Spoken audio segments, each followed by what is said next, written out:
Welcome to episode 158, Taking the Stand and Providing Feedback, Clinical Considerations for Working with Clients in Family Legal Proceedings, featuring April Tith, licensed marriage and family therapist. Make sure to subscribe to be alerted about future episodes. By Clearly Clinical, learn, grow, shine.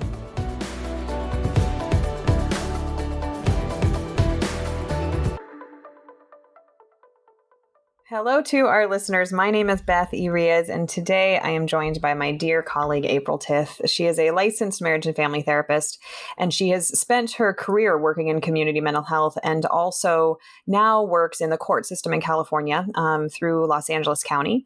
And for those of our listeners who are not in California, what we're going to be talking about today is specific to California, but is definitely applicable to other court systems in the United States in understanding kind of some of the broad strokes and even some intricacies about family law and how family court legal proceedings unfold and what a role is for a therapist. So thank you so much for joining us, April, to talk about something that I think is really confounding and confusing for a lot of clinicians. Absolutely. Thank you so much for having me, Beth. It's really great to be here with you and all of our listeners. So, April, why don't you take a minute and tell our listeners a little bit about you and then also how you came to have this specialization of working within family law proceedings? Absolutely. So, as you've already mentioned, I was a community mental health therapist for many years and transitioned into working for the Superior Court. So, I am a family court services specialist, conducting both very brief child custody evaluations for the court, as well as mediation sessions for parents that are going through separation and divorce and share minor children. I was very interested in this combination of mental health and the law. I'm not an attorney. I'm not a legal specialist in any way, and our department makes sure that we have that boundary set. The court hires people who hold licensures in mental health so that essentially we can provide a clinical perspective in meeting their needs. So when there is a child custody evaluation that is ordered by the court, it is someone from our department typically that does it. So I became interested in this mainly because of that combination of mental health and family law.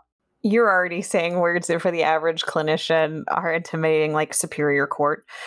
Can you give us a quick kind of court system 101 in what the Superior Court even is, how it fits into family law, and how to organize these systems? Because for a lot of us, I think clinicians, particularly in private practice in general, we're afraid of and we avoid legal proceedings. And so then someone like you that does this for a living, it's different than what we're accustomed to.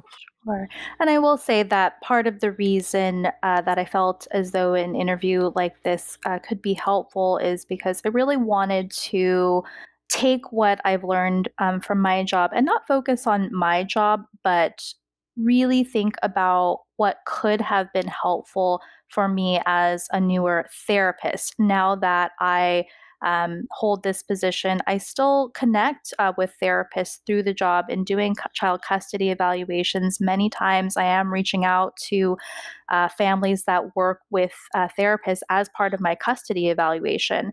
So there are times where I'm working with a therapist or gathering information from a therapist, and I sometimes have some concerns. And this really made me think about how this could be helpful to someone who is a bit newer in the therapeutic field, so that if they're ever in a situation where they are being questioned by someone who either works for the court or even an attorney, that they be as informed as possible and can be as prepared as possible in thinking about their client's best interest. So I can really only speak again, from my position. My department is in the family law department of the Superior Court within Los Angeles. So again, I'm not an expert in anything else, but that is where I work.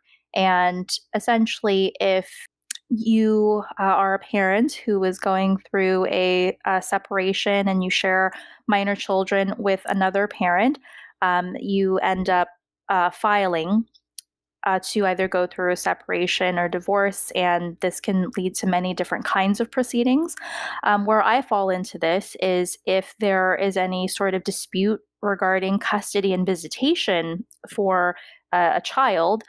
Sometimes the parties are ordered to do a mediation session, and other times during the case, a judge will also order a child custody evaluation, where essentially I interview the family, and this leads to making recommendations as to what would be the custody and visitation schedule in the child's best interests. And that can lead to getting on the stand and testifying, that can lead to being questioned. And again, my evaluation itself in this context also means that in addition to interviewing the family and teachers, I may also want to reach out to any mental health therapists that have been working with the families. So, going back to what you said about filing separation or divorce, your role really gets triggered by the involvement of a higher court in the dissolution of some kind of legal relationship. Is that right? And when children are involved specifically in your role. But otherwise, it's if two folks who have a civil union, a marriage, file for separation or divorce and there are children, minor children involved, does that automatically trigger the involvement of family court? Or is it just if those parents can't come to an agreement about who's going to have custody and how they're going to have custody, that then you're involved? Yes, in the simplest of terms, yes. Essentially, if two parents are unable to agree to the kind of custody and visitation parenting schedule they would want for the children that they share, then that's where our department comes into play. So essentially, if there is a dispute about the legal custody, the physical custody, or parenting schedule, usually parties will start off being ordered to attend a mediation session, where I'm conducting mediation to try and see if they can reach an agreement that I can write for them. And if not, then it is typically that the judge who decides. And again, in other cases where for whatever reason, the judge feels as though they want more information and they want someone to evaluate the family, then they will order a child custody evaluation. With this in mind of your role where you're wearing multiple hats, whether that's mediation or custody evaluations, will you break down even what that looks like, of what your day to day is? And then next in the interview, I want to move to how we therapists that are outside the court system, that are peripheral, can understand this process and support this process. But starting with like your day to day, how long do these cases take? Like what do listeners with very little knowledge about this need to know about what you do and what folks in your role do? Sure. And I'll focus a little bit more on the child custody evaluation piece of this, as I think that role would be the most applicable to therapists in the field who may come in contact with someone like me, or even just the court system in general. Essentially, a child custody evaluation. Again, different courts, different entities do them differently. And it is also possible that a therapist may be contacted by a child custody evaluator who also works in the private sector. So it doesn't always have to come from the court. But essentially, someone who is conducting a child custody evaluation is often also a licensed mental health therapist, not always, but they are basically evaluating a family in a very, very different role than a mental health therapist who is treating the family with different clinical objectives. And I do think that this is important for newer therapists because this is really where it's important to ensure that as a new therapist who is treating the family with traditional psychotherapy, that their boundaries are clear in case they're working with a family that is also involved in family law proceedings. Because as a new therapist, it is possible that either the family, any attorneys on the case, or even the court might want some information from anyone in the family and any treating clinicians that they're working with. So what I've seen a lot um, now that I've transitioned into this role is when I asked to speak with therapists as part of my evaluation process, it's been really interesting to see any letters that therapists provide to me in discussing the family. It's been interesting speaking with therapists now that I'm on this side of things. And sometimes I do have concerns with the information that is provided to me, just in wearing this different hat now, and thinking about how I would feel really if I were still on the other side of that as a therapist working with the family. When you say concerns, if you don't mind, and knowing that you need to protect obviously privacy and confidentiality, can you give some examples of the things that over the years have met your eyes and you are not sure? It sounds like if you had been in that same position that you would have done the same thing. Can you tell our listeners like what that looks like? Absolutely. Given that the families that I see are obviously in custody proceedings, many of the families that I work with are often already seeing a mental health therapist or have the children seeing a mental health therapist, and there are times where the therapist has given opinions about custody and visitation. That is something that, again, it doesn't happen all the time, but there are times where I see it much more than I would like, and I have a lot of questions usually for therapists that have either written these long, elaborate letters to the court about why they think the child should be more with one parent than the other, why they have these opinions, providing clinical opinions about one of the parents that they've never even met. I would say, again, providing opinions about custody and visitation, which typically it is out of scope ethically, is the number one concerning thing that I see, which often leads me to have more questions about what specific goals that therapist is working on with the child or family, why it is they decided to provide that clinical opinion, why they thought that would be helpful. So that is one thing that I see a lot. The second concern that I see at times connects with that as well. Sometimes it is when a therapist provides their clinical opinion about the parenting skills of either parent. And it is especially concerning if they have strong opinions about one parent's parenting skills when they haven't even really interacted that much and sometimes have not even met the other parent that they're working with. Thirdly, I would say that even from the get go, involvement of either parent can be something that varies a lot between therapists. There are many therapists who don't often have a reason as to why they haven't involved the other parent, especially if there is joint legal custody, for example, held between both parents. And technically speaking, even though one parent can enroll the child in therapy, if two parties are sharing joint legal custody, then that also means that either parent at any point can unilaterally withdraw.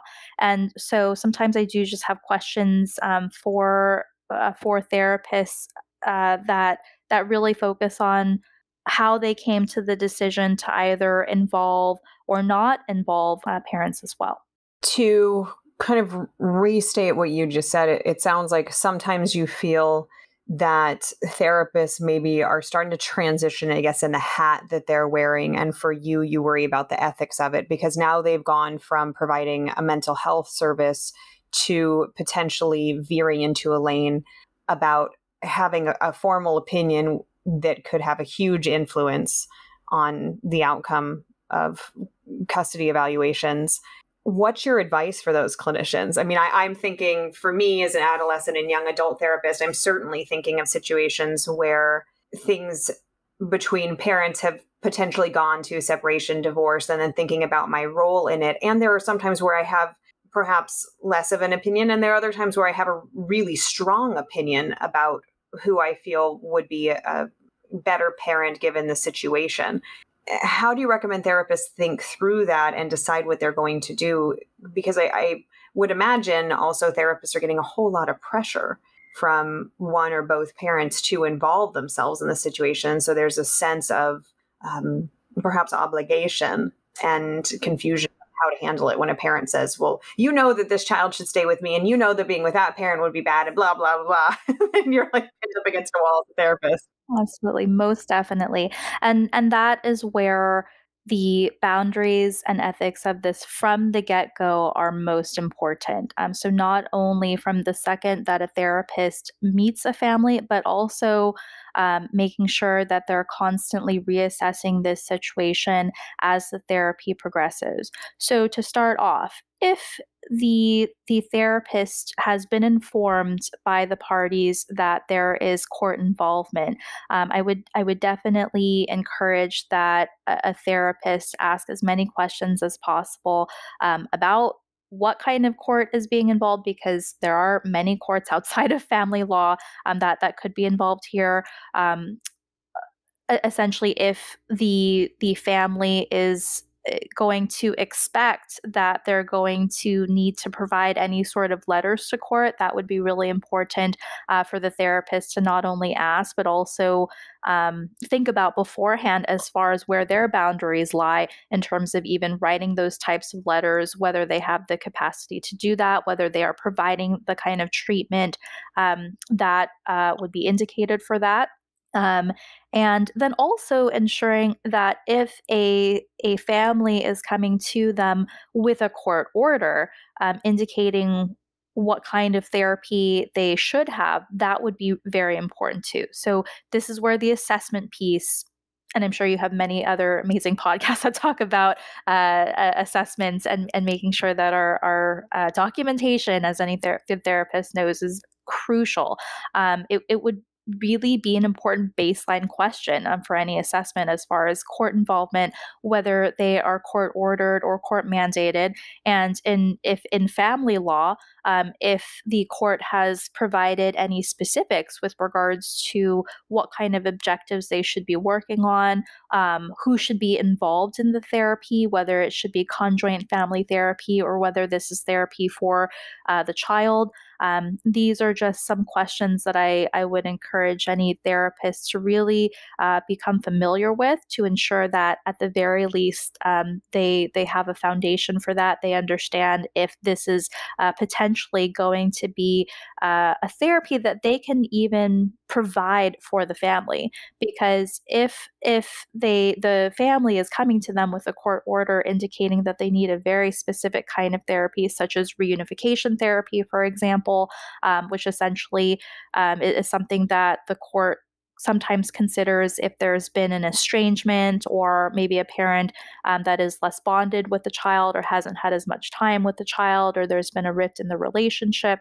As a clinician, it is not only okay, but also ethically appropriate to ensure that you can even provide the kinds of services that are mandated for this family and that this family could benefit from. And if you're unsure, again, as a new therapist, make sure that you're consulting with a supervisor or even the quality assurance department that your community organization might have, really to ensure that everything is lined up as far as the legality of this, the ethics, and the boundaries. So that I would stress that really from the get-go, to ensure that there's a strong foundation for how you're working with this family, and so that you're being transparent with the family as well in terms of what you can provide and what it is they're seeking.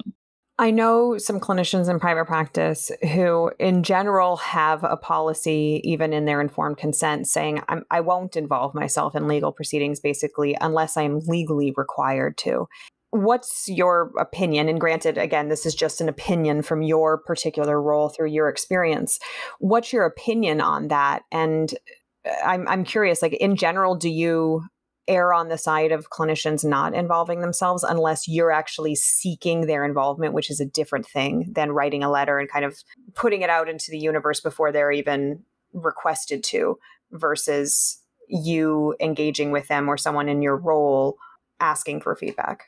I think clear and transparent boundaries are fine. I think if a clinician has decided that that is the role that they're taking in this, that that is what they can provide, obviously that was an informed decision on their end, and it makes sense. They're essentially trying to assert their boundaries in terms of working with families and making it very clear that if they are asked by a court order to be involved, then they will be involved, but really nothing further than that. And I think that is something that any clinician really would have to do anyway, because even if there is a subpoena or a court order or an attorney or an evaluator reaching out asking what your opinion is, it is within your right to really reflect on that. Also, to make sure that any information that you're providing is in your client's best interests as a therapist, because that is of the utmost priority, is to ensure that any information being provided is going to be in the client's best interest and won't do any harm to the client. So I think making that decision is going to be really important, because once that information is provided, the therapist really can't predict how that information is going to be utilized. Right. You just opened up kind of a legal minefield.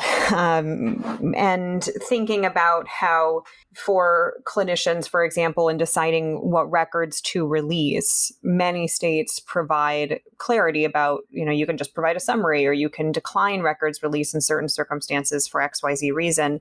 Typically, divorce proceedings are not enjoyable by the people that are involved in them. And as much as I would love for there to be a partnership between the parents to try to work in the best interest of the child, that's certainly not always what happens. And so for things to get very contentious very quickly, if a therapist takes a position, or if they're conveying even the position of a child, then how is that going to affect estrangement relationship? It's just these ripples that I could see across a child's life being extraordinary.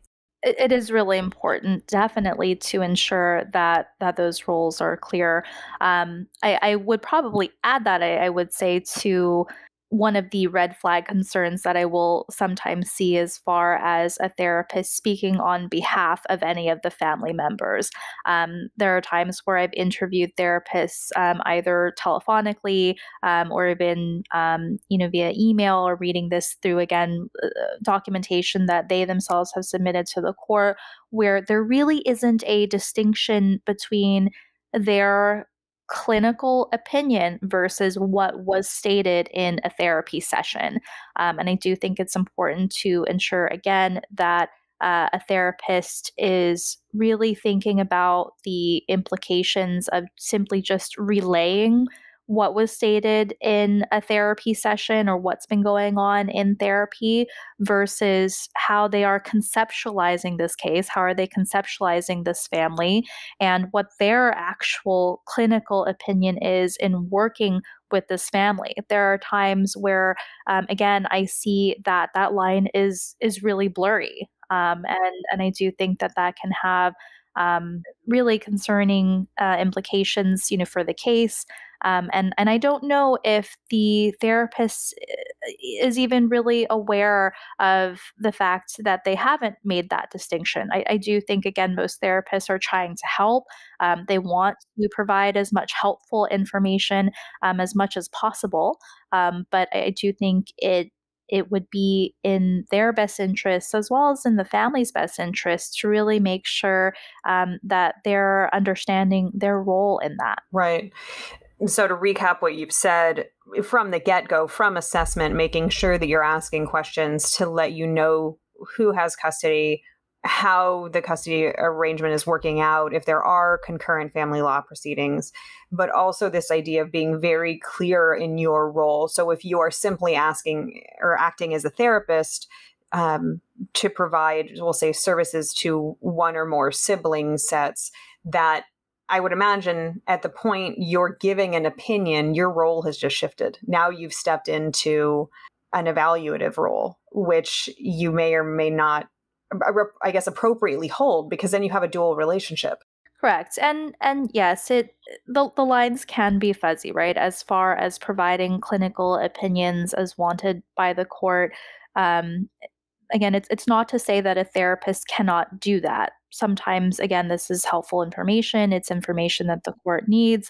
But as far as discerning between a clinical opinion versus being the voice of their client or either of the parents is really where sometimes that line it becomes difficult for therapists because they do have a personal opinion, perhaps about parenting styles or what the custody and visitation schedule should be based on what the family tells them. But that is very different in terms of thinking about this family and conceptualizing this family from the specific goals that they're working on with the family as far as treatment progress. I appreciate what you just said, because I think right there was where it shifted, where it almost sounds like you've seen therapists take more of a advocate role, and that's where you see the potential for things to get very complicated because of the complexity of whatever the recommendation might be in terms of the impact on the evaluation. Absolutely, exactly. That's exactly it. I think that part of the concern that I see at times when I'm going over documentation or when I'm getting ready to speak with a therapist is when I see that it's been written or stated somewhere that the therapist said because of X, Y, and Z, I think the child should stay at mom's house more. I have actually seen that written many, many times in different contexts and capacities. And it always leads me to just a whole other set of questions that I have for the therapist with regards to how they got here. And again, this is not to say that the therapist wasn't thinking from a safety perspective. This can get very complicated, especially in cases where there have been allegations of abuse or domestic violence, or if there are restraining orders at play. Obviously, again, a therapist may be thinking about what is safe for their client and what is safe for the child. And so sometimes I can definitely understand how a therapist may have stated that from more of a crisis perspective or a safety perspective.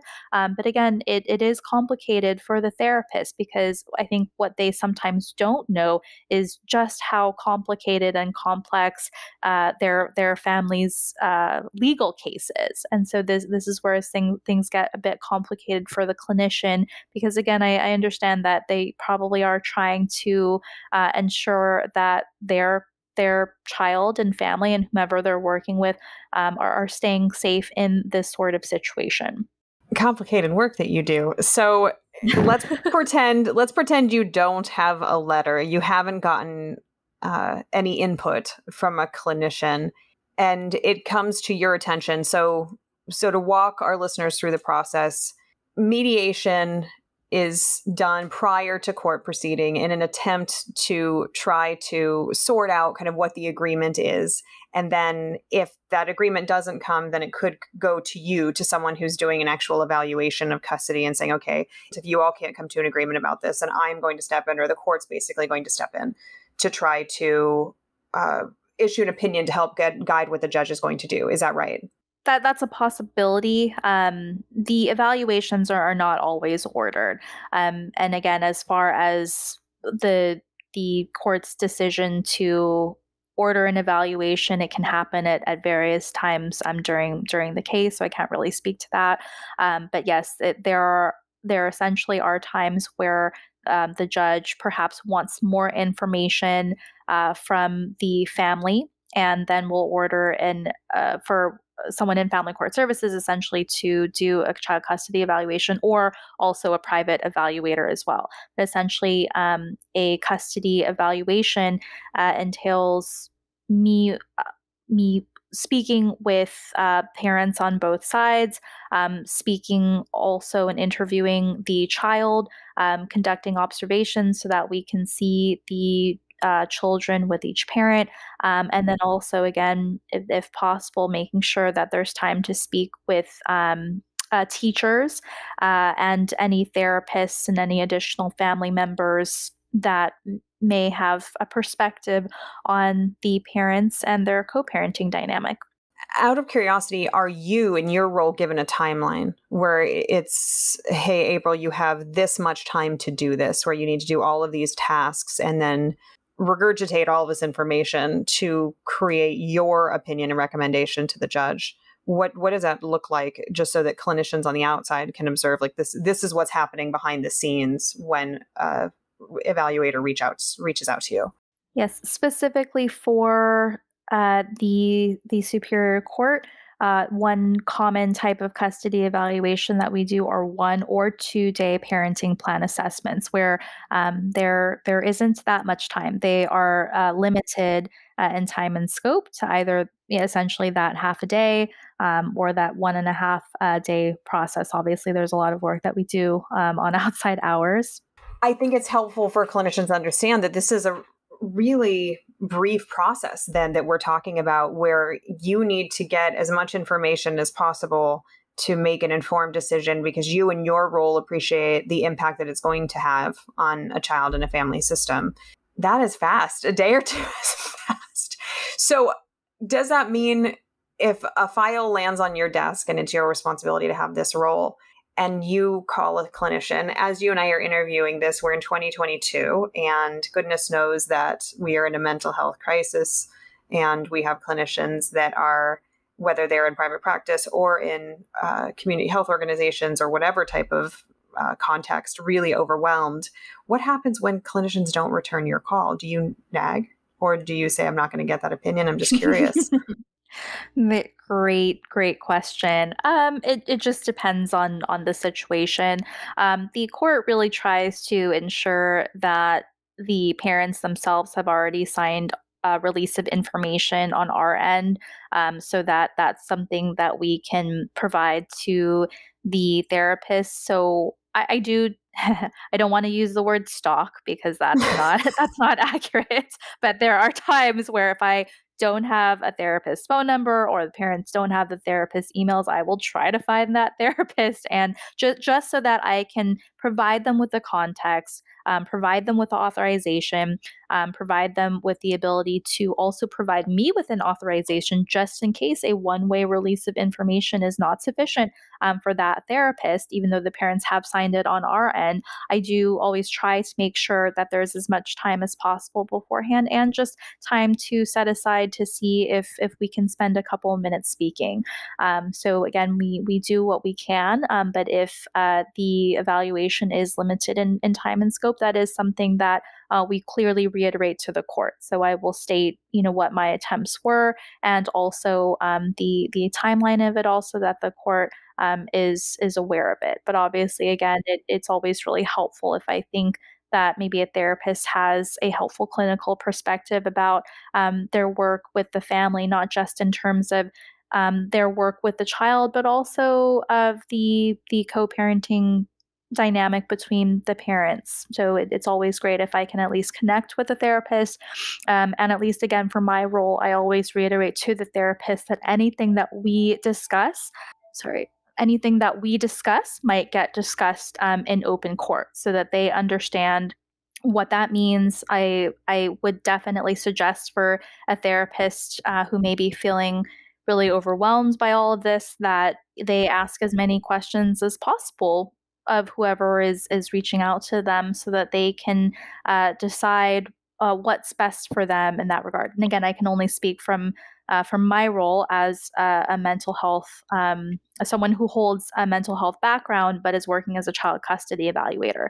It can be very daunting if it's an attorney that's trying to reach out, to the therapist, which is a very, very different dynamic. So again, consult, consult, consult, understand your boundaries, consult also with any behavioral board such as the BBS or APA uh, that are overseeing the therapist licensure, really to make sure that they are as informed as possible, especially if there are things that are just out of their scope. And this includes also consulting with their own legal counsel as well, if they feel as though that's going to be something that is helpful. Everything that you just said, I think, is what scares therapists about involvement when their Triggering. phone, yeah, when their phone rings. I'm like, oh no, what do I have to do? What's happening? Mhm. So along those lines, a clinician does not, at least in California, does not have to speak with a custody evaluator. It's not like there's some law that says you have to return this person's call. And it could be really the clinician's discretion if they even had time to return the call, acknowledging how busy Mhm. everybody is. But that what we're talking about for a custody evaluator is different than the issuance of a court order or a subpoena. Correct. Yeah. At least in my role, I don't make orders. I don't have orders. I get ordered, or it's part of my job to conduct a child custody evaluation. Sometimes there simply isn't time to be able to interview everyone that the family wants you to interview. And there are times where also, because therapists are really, really busy as well, they have back to back clients. I completely understand that they just don't have the time. I would say that again, just if a therapist is ever unsure of who's contacting them, because I imagine that there are many different types of entities that could be reaching out to them outside of my scope, outside of custody evaluations, outside of the attorneys, many different kinds of courts that could be reaching out to the therapist. As a new therapist, again, just ask as many questions as possible. Ensure that you're getting everyone's name and job title, where they're coming from. And before anything else, if there is a release of information that is needed, definitely make sure that you're consulting with your client, checking in with your client regarding their perspective on the situation, obtaining any necessary documentation that you have, even before confirming that you have met or worked with a particular client. Thank you for that. And to restate something you just said for our listeners, if you are faced with a request for involvement in family law proceedings, your best resource is going to be consultation with colleagues and also reaching out to professional associations. April mentioned the Board of Behavioral Sciences, which is who we have in California, but that for many clinicians, this is such a touchy subject. And for that reason, to make sure we're seeking feedback and, as you said, asking lots of questions of what are the implications of what I'm about to say. So for the people who have gotten a phone call from you or are asked to actually present in court for clinicians, what are some of the pieces of advice you have about what it means to say something to you? Like, what if we don't know the answer to the question? What if we feel like a question itself is loaded, if you will? How do clinicians need to conceptualize their role here? Because it is different. I've never been trained in this. While it may have come up in my master's program, that was a long time ago. But so to kind of do a refresher of like, if you're getting these questions, here's what you need to think about clinically before you answer something. Right. I would definitely encourage that the therapists be able to take their time before speaking. There's no harm in that.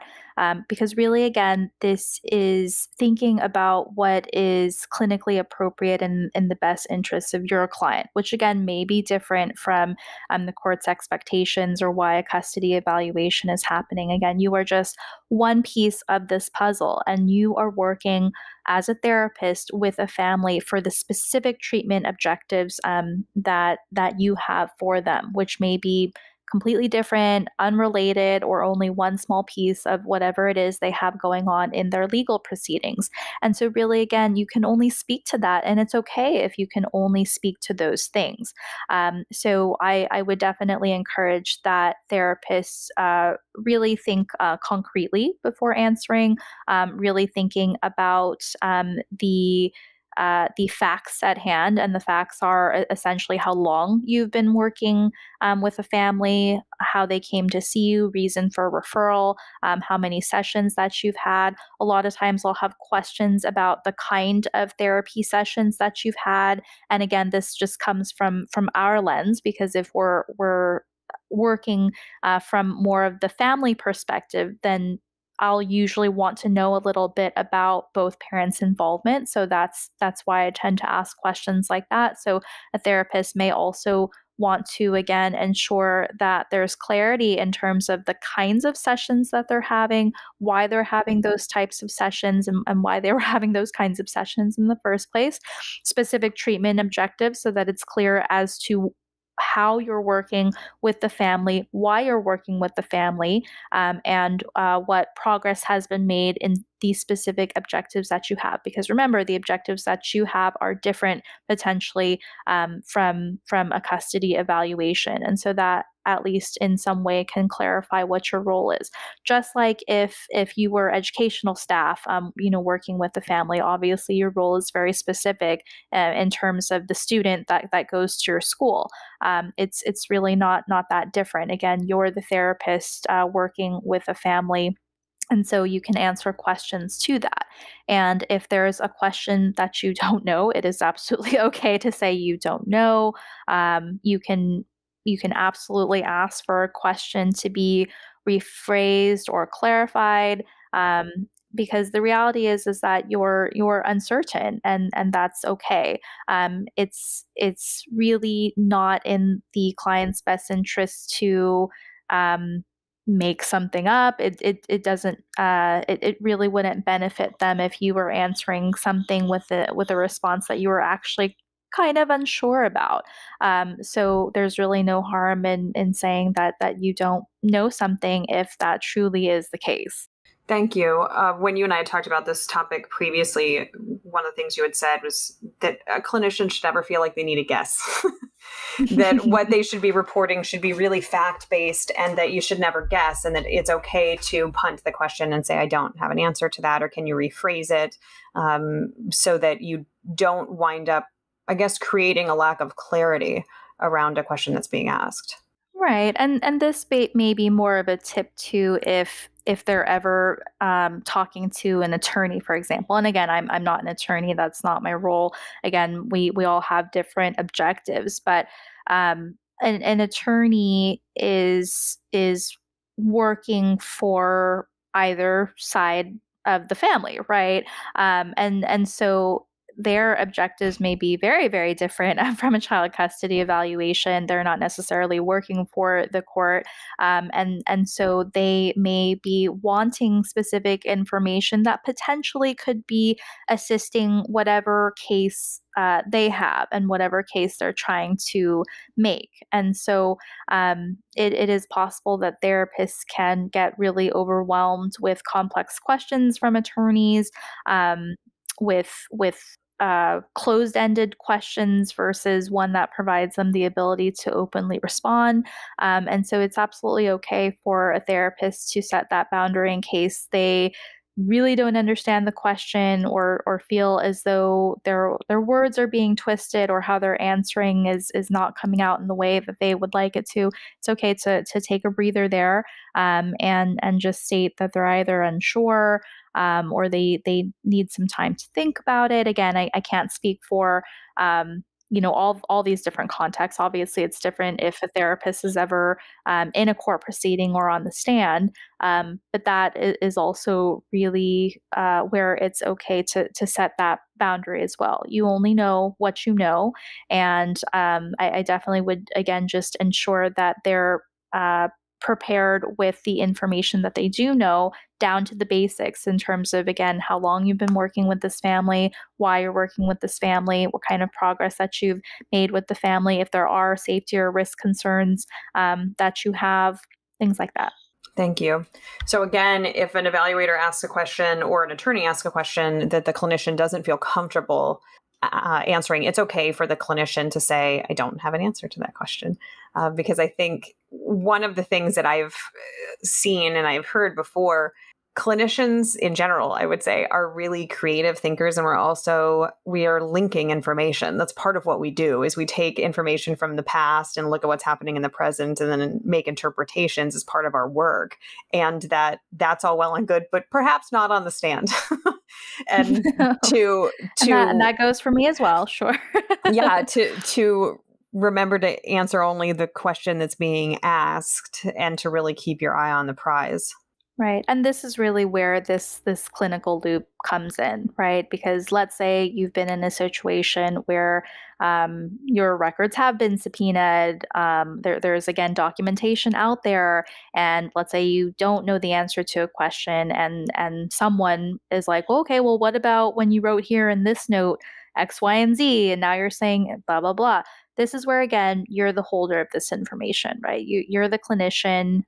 You're aware, and again, it would be in your best interest to ensure that you're aware of what you're putting out there, really being mindful of how you're writing your notes. This is where everything really ties into that huge clinical loop from start to finish, and ensuring that whatever you're writing is just not a regurgitation of what's being stated in session, but that you're being clear both in writing as well as in any response that you're giving, to make sure that there's clarity in terms of how you have been addressing your objectives with the client. And if you've really made sure to set those appropriate boundaries from start to finish, then again you're going to be fine in terms of making sure that you're acting within your scope.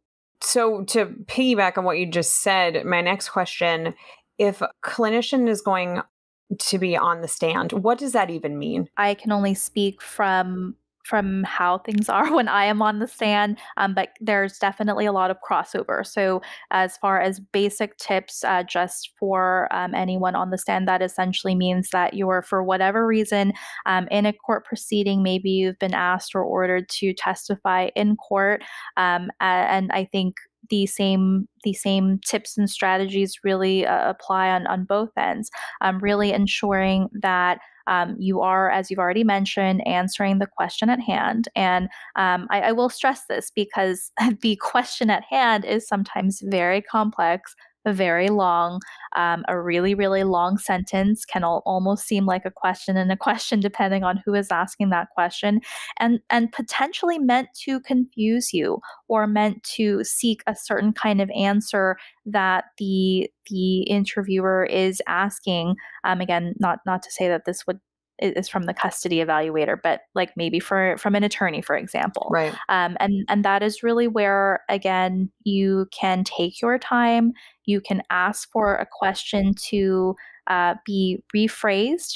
You can state that you don't understand the question, especially if that is the truth, correct? If the truth is that the question confuses you, that's okay. I would imagine as a therapist, there may be some concern or insecurities that they have, especially in a courtroom, in not wanting to seem as though they're unprofessional and wanting to seem as though they're coming at this from an intellectual place. But again, the courtroom is a different environment, and you're there again to speak clearly and truthfully about the work that you've done with a client. And if there's a question that's being posed to you that really doesn't make sense or that you really can't answer, it makes sense for you to be able to state that, so that a question can be posed to you in a way that makes sense. As we're talking about this, one thing that you've mentioned repeatedly is the importance of documentation. And in my role as a documentation trainer, this is actually one of those perfect examples of the complexity of where our notes can go or where our clinical information in general. And for our listeners, just to recap what April has said, that these things may be called upon with specific information and regardless of the pay source. So whether we're working in an agency or we're working in private practice, I think one of the misinterpretations that I see in my role as a documentation trainer is that if we're in private practice, if we're quote unquote cash pay, our notes don't really matter. And this is a perfect example of why they do and where they do, and Mhm. also why it's an ethical mandate for all of us, regardless of pay source, regardless of the context of our work, to make sure that we're keeping adequate clinical documentation. Um, and I think it's hard. I think the potential involvement of family law is intimidating for clinicians. It's something that comes up for me as a trainer of like, well, do I document that? Do I not document? How do I document? Because we're mindful of wanting to accurately report what's happening in session while also being aware of the client's right to privacy and confidentiality. So how much do we talk about? How deeply do we get in detail? How much do we have an opinion, quote unquote, versus a clinical assessment? Like these are complex considerations, but I think what you've talked about has highlighted that importance of really thinking through what are you putting in your notes, and that just because you're working, let's say, with a child, that at that moment there's no mention of divorce or separation, anything else, that doesn't mean it couldn't happen down the road. And to keep that in mind, that our crystal balls don't work very well. So we don't know what's going to happen, and to make sure that our clinical documentation is an accurate representation of what's happening in that child or family's treatment. Absolutely. It's a really tough balance in terms of really being concerned and sometimes scared that your work with the family is going to be reviewed with a fine-tooth comb, but also ensuring that you are doing everything that you can and in terms of what's appropriate and making sure that you're providing appropriate treatment for the family. Obviously, these families are going through a really, really difficult time, just like any other client that you're working with. There's a lot of complexities to treatment. That's for some reason, for some, that's part of the reason why parties are seeking treatment. It is to sort of help cope with all of this stress. And so it is a balance, because at the end of the day, we can't also avoid situations. Obviously, you shouldn't ignore subpoenas or court orders and things like that. You do want to make sure that you're responding and providing everything that you can in the client's best interest.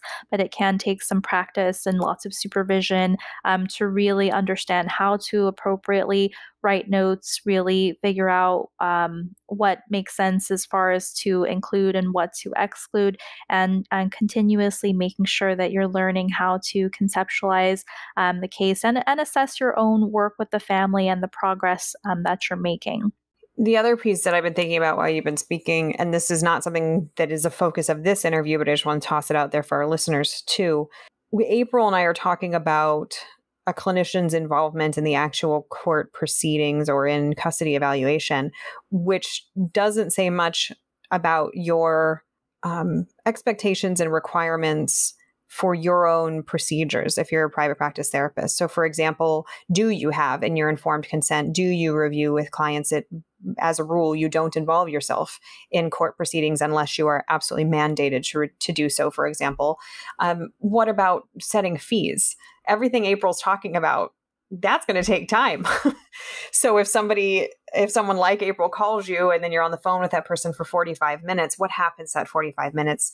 Is that covered in your informed consent where you're going to bill at your standard hourly rate? Is it a different rate? And that there are different considerations and also different laws in different states about what you can and can't bill for. So same with production of records. There are some laws, both federally and in different states, about how much you can charge to prepare records and to know what those are. And also noting we're not talking about that today. And so that's kind of the limitation of our A hour. whole other Right, podcast. that's a whole different topic in this informed Mhm. consent concept. But to keep in mind those elements as well, that if you're listening to this and you work with children, work with families, that this is something that could amount from your work. And actually, as I say that, it wouldn't even necessarily, I'm curious, do you as an evaluator speak ever with couples or adults therapist, or only with a child or families? Oh, yes, absolutely. There are cases where if there has been a parent that is is working with their own individual therapist, I will often ask for consent to speak with that therapist as well. Really, anything is possible in terms of why the court might want that. Why I think it makes sense as far as the custody evaluations go. A lot of it, again, can still tie back to the child, parenting skills, any work that they're doing specifically about parenting or even co-parenting. So any of it for any therapist is a possibility. And every listener just had the hair on the back of their neck stand up, go, so it's not only if I work with children and families, it's pretty much anyone ever at any time that could get married Oh, or therefore divorced or separated. Um, right. but actually, thank you But for you'll that, be fine. because I think that again circles back to the importance of practice management and awareness about what we are saying we're going to do and how much it's going to cost and what our role is going to be. And circling back to one of the things you said earlier, just being really clear about that role if we're operating as a mediator or as an evaluator, or, like we said, if you go into this realm where you're starting to give opinions, that's where like one of my eyes starts to close a little bit. I'm like, ah, like that feels uneasy. But as you said, sometimes it is muddy just by nature of the work. So to be really clear about what your role is and what your guiding light is. And many of those questions from the get go are also really important for the therapist's practice anyway, correct? If a family is going through a separation, whether this is pre litigation, post litigation, whether there are court orders or not court orders, all of this would make sense for a therapist to assess in order for that treatment planning to be most effective as well. Because if you have parents that are going through a separation and this child lives in two different households, or if there is a custody dispute, if there is no set parenting schedule, all of that can impact the child's mental and emotional wellness. And so sometimes these questions are overlooked and we see it as more binary, such as divorced or not divorced, whereas it can actually be much more complex. And all of this can affect your work as a therapist, because if you are setting goals with this family and working with either parent on parenting strategies, and talking about behavioral management and household rules and things like that, but you fail to really consider that this child is actually in many different households several times during the week, that there's a lot of back and forth. Sometimes that has a direct effect on the efficacy of the treatment itself. So again, all questions that can also benefit you and the client as well. Thank you, April. And thank you for throwing that in there at the end. There is so much that we could talk about with this topic. However, I think that the conversation that we've had today has still at least helped clarify the process, and hopefully help take away a little bit of the intimidation factor. Because when there are attorneys involved, I think everybody just gets clammed up. Sure. So thank you for spending this time with us. For folks who are listening that want to learn more about you and or your role, if they were listening and wanted to become an evaluator, how does one do that, and how do people get in touch with you? Sure. So if they just want to get in touch with me, they can look for my LinkedIn. And as far as they're interested in child custody evaluation and through the court, I'm sure that they can look on the court's website for further information about the process itself. And one last question that you just kind of led me to. You were trained in all of this, but when you got your job with the court, this wasn't something you had done before. So it's not like you had, you'd worked with families and you'd worked in community mental health, but you weren't a mediator, let's say, beforehand. This was something that the court hired you and then they trained you. This is what you're going to do. Is that right? Yes. Yeah. At least again, in this particular court, they were looking for mental health clinicians. So you had to have been licensed for a certain number of years and went through an interview process. And after that, there was an additional year of training as well. Now, again, this could vary with different counties and different courts. This is really just one example, and different counties and states do things very differently. And so, as far as LA Superior family law, this was our protocol now. But yeah, if anyone else is interested in that, I would definitely look into your own county court's website and check it out. Awesome. Thank you, April. This has been a really interesting hour to spend with you, and I appreciate you taking time from what I know is a busy schedule to de-intimidate us, if you will, and to calm us down about the idea of being involved in family court proceedings. I appreciate it. And we're all working on it. It's a day-to-day process. So I appreciate you taking this time with me as well, and hope it was helpful. You've just finished listening to another exclusive continuing ed podcast by Clearly Clinical. If you like what you just heard and you need continuing ed credits, please visit us at clearlyclinical.com to check out our one-year membership, where you'll have access to our growing library of continuing ed podcast courses. Clearly Clinical, where our goal is to help you learn, grow, and shine.